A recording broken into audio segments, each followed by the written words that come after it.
संसद भवन पर स्मोक से हमले का गुड़गांव कनेक्शन भी सामने आया है। दिल्ली पुलिस की टीम ने बुधवार शाम को गुरुग्राम के सेक्टर 7 एक्सटेंशन हाउसिंग बोर्ड के मकान 67 पर रेड की। इस दौरान पति पत्नी को यहां से हिरासत में लिया गया। विक्की शर्मा उर्फ विक्की जंगली और उसकी बीवी को दिल्ली पुलिस ने हिरासत में भी लिया है।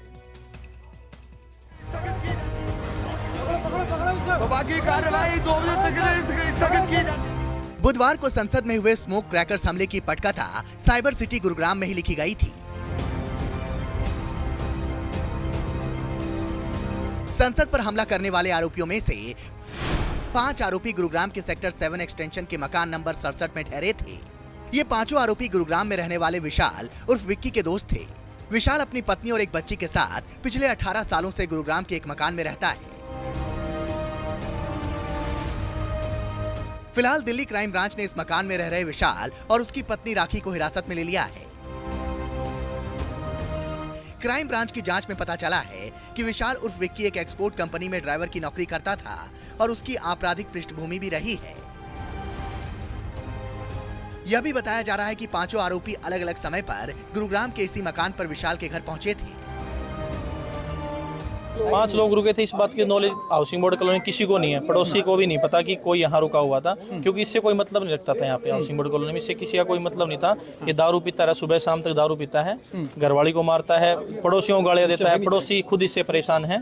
कई बार पुलिस में भी शिकायत करी पड़ोसियों ने इसकी। ना कोई सूचना मिली हमें, ना कोई संदिग्ध ऐसी हमें कुछ। अच्छा, कब से रह रहा है यहाँ पे? ये शुरू से रहा, 90 से रह रहा है, 1990 से। मैं तो यहाँ 3 साल से रह रहा हूँ, लेकिन ऐसे कुछ नहीं है। लेकिन ये थोड़ा नशा पत्ता जरूर ये करते थे, शराब वराब पीते थे और मिसेस से थोड़ा झगड़ा होता था, रोड पे भी निकल आते थे।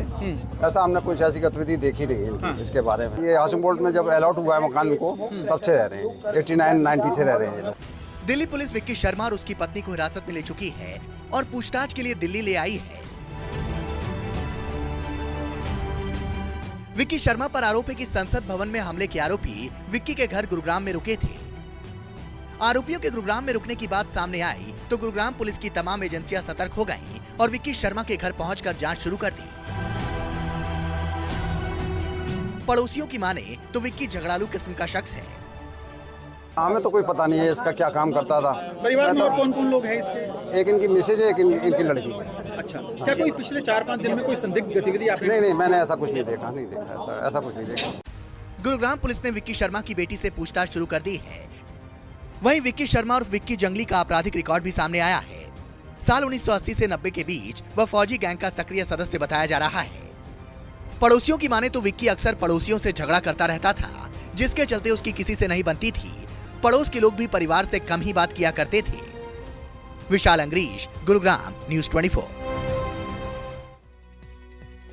मथुरा के श्री कृष्ण जन्मभूमि ईदगाह मंदिर केस में इलाहाबाद हाई कोर्ट का फैसला आ चुका है। मथुरा स्थित श्री कृष्ण जन्मभूमि मंदिर और शाही ईदगाह मस्जिद विवाद पर कोर्ट ने शाही ईदगाह मस्जिद के विवादित स्थल पर सर्वे को मंजूरी दे दी है। कोर्ट ने विवादित जमीन का सर्वे एडवोकेट कमिश्नर के जरिए कराए जाने की मांग को भी मंजूरी दे दी।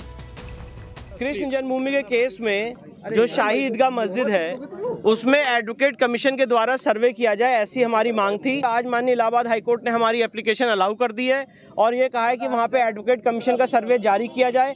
एडवोकेट कमीशन के सर्वे में कौन कौन होगा, कितने मेंबर पैनल बने, कितने बजे से होगा, कौन कौन उसमें जाएगा, वो सारे मोडेलिटीज कोर्ट 18 दिसंबर को तय करेगी।